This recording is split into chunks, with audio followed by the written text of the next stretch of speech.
Kalau kalian fans Arsenal sejati, wajib untuk subscribe channel ini dulu ya, agar tak ketinggalan kabar Arsenal terbaru dari kami. Terima kasih. Haruskah Arsenal datangkan Christian Romero dari Tottenham? Ini alasannya. Christian Romero, bek tengah Tottenham Hotspur, makin bersinar di kancah Eropa. Tampil konsisten di klub dan timnas Argentina, ia menunjukkan kualitas yang dibutuhkan Arsenal, tangguh, cerdas, dan punya visi bermain modern.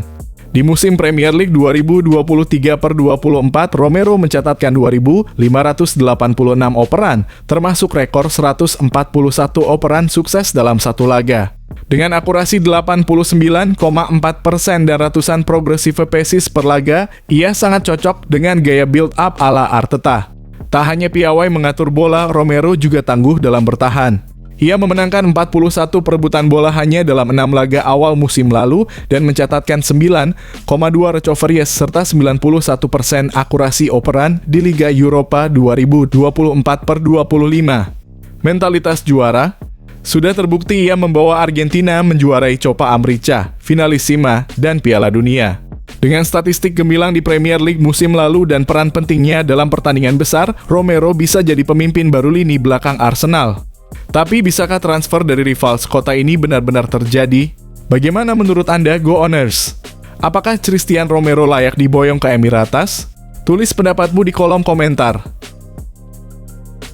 Inilah alasan kenapa Arsenal wajib pertimbangkan Cody Gakpo dari Liverpool. Arsenal tengah mencari tambahan daya gedor untuk musim 2025/26 dan satu nama yang layak dipertimbangkan adalah Cody Gakpo. Penyerang Liverpool dan timnas Belanda ini tampil konsisten di semua kompetisi, mencetak 18 gol musim lalu dan rata-rata mencetak 1 gol setiap 126 menit, angka yang sangat efisien. Gakpo bukan hanya finisher ulung, ia juga fleksibel, bisa bermain di sayap, tengah, bahkan sebagai gelandang serang. Kemampuannya menciptakan peluang pun tak kalah menonjol, 196 umpan kunci per laga dan XA 1,06 menunjukkan perannya dalam membangun serangan. Dribblenya tajam, duel fisiknya kuat, dan pergerakannya cerdas. Di level internasional, Gakpo sudah terbukti. Ia tampil gemilang di Euro 2024 dan Piala Dunia 2022, mencetak gol-gol penting dan jadi andalan timnas Belanda.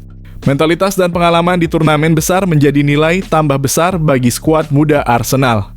Gaya mainnya yang dinamis dan taktikal cocok dengan filosofi Mikel Arteta menjadikan Gakpo solusi ideal untuk mendiversifikasi lini depan The Gunners yang selama ini bergantung pada Saka dan Martinelli. Bagaimana menurut kalian, Go Owners? Apakah Cody Gakpo layak jadi target transfer utama Arsenal musim ini? Yuk, tulis pendapatmu di kolom komentar.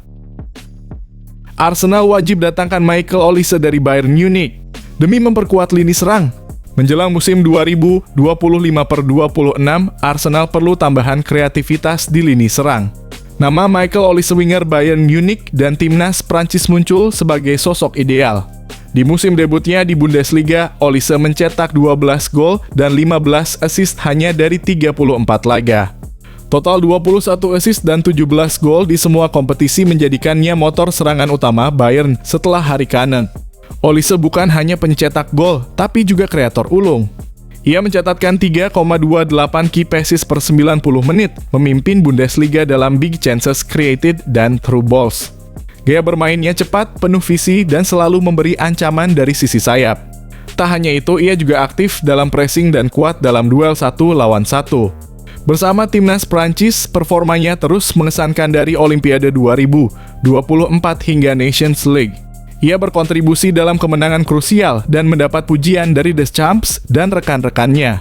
Statistik internasionalnya juga solid, 2 gol, 1 assist, dan akurasi operan hampir 87%. Olise adalah tipe pemain yang dibutuhkan Arsenal: kreatif, fleksibel, efisien, dan cocok dengan taktik Arteta. Dengan nilai pasar yang kini meroket, ini mungkin saat terbaik bagi The Gunners untuk bertindak.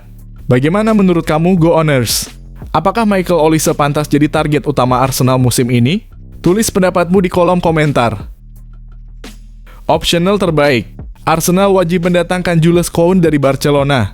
Menjelang musim 2025/26, Arsenal tengah mencari sosok yang bisa memperkuat pertahanan dan memperkaya kualitas build-up.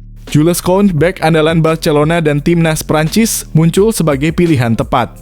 Ia mencatat 101 laga beruntun sejak akhir 2023, menjadikannya pemain dengan menit bermain terbanyak secara global tahun lalu. Konsistensi fisik yang luar biasa. Secara statistik, Kon tampil solid di La Liga 2024/25 banding 2,24 tackle, 1,93 clearance per laga, dan membantu tim mencatat 10 clean sheets. Yang menarik, ia juga sangat berkontribusi dalam fase ofensif rata-rata 10,64 operan ke final third per laga dan akurasi mencapai 84,7%. Bahkan di Liga Champions, ia sempat mencetak hat-trick assist prestasi langka untuk seorang bek. Kon juga fleksibel, bisa bermain sebagai bek tengah maupun bek kanan dan tetap tangguh di dua posisi tersebut. Bersama Prancis, ia tampil konsisten sejak Piala Dunia 2022 hingga Euro 2024. Dengan gaya main ball playing defender dan kemampuan menekan, Kon sangat cocok dengan filosofi Mikel Arteta. Arsenal butuh bek seperti dia, tangguh, kreatif, dan nyaris tak pernah absen. Bagaimana menurut Anda, Go Owners? Apakah Jules Kounde layak menjadi rekrutan utama musim panas ini? Tulis pendapatmu di kolom komentar. Manchester United jadikan bintang ini syarat kesepakatan pertukaran pemain dengan klub rival. Nama Nicholas Jackson dari Chelsea tengah menjadi sorotan di bursa transfer musim panas ini. Meski situasinya di Chelsea belum pasti, peluang Jackson hengkang ke Manchester United semakin besar. MU bahkan telah didekati untuk memulai negosiasi, menjadikan Jackson prioritas utama Ruben Amorim setelah target seperti Mbeumo dan Cunha. Chelsea juga tertarik dengan Alejandro Garnacho dari MU, sehingga pembicaraan pertukaran pemain jadi opsi yang realistis. MU menyadari hal ini dan terbuka membahas kesepakatan yang melibatkan kedua pemain. Namun, MU belum ajukan tawaran resmi karena masih mempertimbangkan beberapa kandidat striker, termasuk Benjamin Sesko dan Ollie Watkins. Jackson sendiri diperkirakan bernilai sekitar 100 juta, membuat negosiasi cukup kompleks.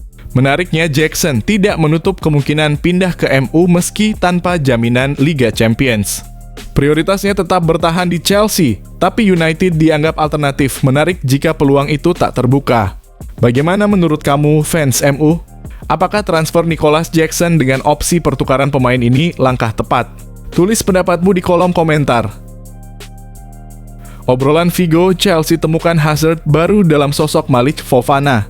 Mencari pengganti Eden Hazard bukan perkara mudah bagi Chelsea. Namun kini The Blues mulai menaruh perhatian pada talenta Belgia lain, Malik Fofana, yang tengah bersinar bersama Lyon. Potensi pemain muda ini untuk direkrut ke London Barat terbuka lebar. Sejak kepergian Hazard ke Real Madrid di 2019, Chelsea mencoba berbagai nama seperti Mikhailo Mudryk dan Jadon Sancho. Sayangnya belum ada yang benar-benar mampu mengisi jejak sang bintang Belgia. Kini Fofana yang didatangkan Lyon pada Januari 2024 seharga 19,5 juta euro tampil mengesankan dengan torehan 15 gol dan 7 assist dalam 62 laga lintas kompetisi. Situasi keuangan Lyon yang pelik membuka peluang bagi Chelsea untuk merekrutnya, terlebih mereka harus melepas pemain-pemain penting seperti Ryan Cherki dan Alexandre Lacazette. Fofana yang pernah dikaitkan dengan Liverpool dinilai cocok sebagai winger andalan Chelsea musim depan, terutama karena kemampuannya menggunakan kedua kaki dengan sama baik dan kecepatannya yang mengancam. Pelatih lamanya, Pierre Sage, memuji mentalitas Fofana yang matang meski usianya masih muda. Ia mampu melakukan crossing dan membuka peluang dengan baik. Jika kamu menghargai permainan, permainan akan menghormati kamu, ujar Sage. Apakah Fofana akan menjadi Hazard baru untuk Chelsea? Kita tunggu saja bursa transfer musim panas ini. Kevin De Bruyne ungkap momen stres jelang hengkang dari Manchester City. Keputusan Manchester City untuk tak memperpanjang kontrak Kevin De Bruyne ternyata menyisakan cerita emosional. Dalam konferensi pers pertamanya sebagai pemain Napoli, gelandang asal Belgia itu mengungkap situasi penuh ketidakpastian yang ia sebut sebagai momen penuh stres. Setelah kontraknya di Etihad habis musim panas ini, De Bruyne resmi gabung Napoli mengakhiri era emas bersama City yang menghasilkan 6 gelar Premier League dan 1 Liga Champions. Namun proses perpisahan itu tidak semulus yang dibayangkan. Sepanjang musim 2024/25, masa depannya terus jadi spekulasi. Meski tetap memberi dampak saat fit, City mulai mengandalkan wajah baru seperti Tijani Reijnders dan Nico Gonzalez. Tanpa pembicaraan kontrak baru, De Bruyne harus menghadapi musim terakhirnya sebagai pemain bebas transfer untuk pertama kalinya. Ini pengalaman baru buat saya. Biasanya saya selalu punya kontrak aktif setiap musim panas, ujarnya. Ketika musim terus berjalan tanpa kejelasan, saya mulai stres. City tampaknya mengikuti pola serupa saat melepas Ilkay Gundogan dan Mahrez mengedepankan regenerasi dan stabilitas finansial. Kini De Bruyne memulai babak baru di Napoli yang tengah membangun proyek ambisius. Dengan status juara Serie A, akankah pengalaman dan kepemimpinannya jadi kunci sukses di Italia? Bagaimana menurut kamu, fans City atau Serie A? Apakah City seharusnya mempertahankannya atau ini keputusan tepat? Tulis pendapatmu di kolom komentar. Siap jor-joran, Liverpool jalin kontak dengan bintang terbuang Madrid. Liverpool tampaknya belum puas belanja di bursa transfer musim panas ini. Setelah menggelontorkan nyaris 6 triliun rupiah, kini The Reds dikabarkan mulai menjalin kontak dengan Rodrigo Goes, bintang Real Madrid yang mulai tersisih dari skuad utama.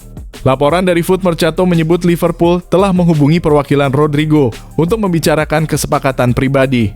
Jika negosiasi berjalan mulus, langkah selanjutnya adalah membuka pembicaraan resmi dengan Madrid yang disebut mematok harga antara 80.100 juta untuk pemain asal Brasil itu.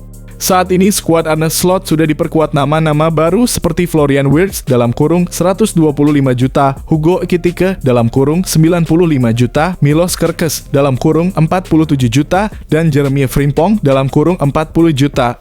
Namun pendekatan ke Rodrigo jadi sinyal bahwa Liverpool masih siap jor-joran demi memperkuat kedalaman tim juara Premier League 2024/25 ini. Jika transfer ini terwujud, total belanja Liverpool bisa menembus angka 8 triliun rupiah lebih musim panas ini. Tapi dengan performa dan ambisi tinggi, The Reds tampaknya tak ragu menginvestasikan dana besar demi memastikan dominasi mereka di Eropa. Apakah Rodrigo bisa jadi kepingan kunci bagi Liverpool di era baru Arne Slot? Atau justru ini langkah terlalu berani? Tulis pendapatmu di kolom komentar.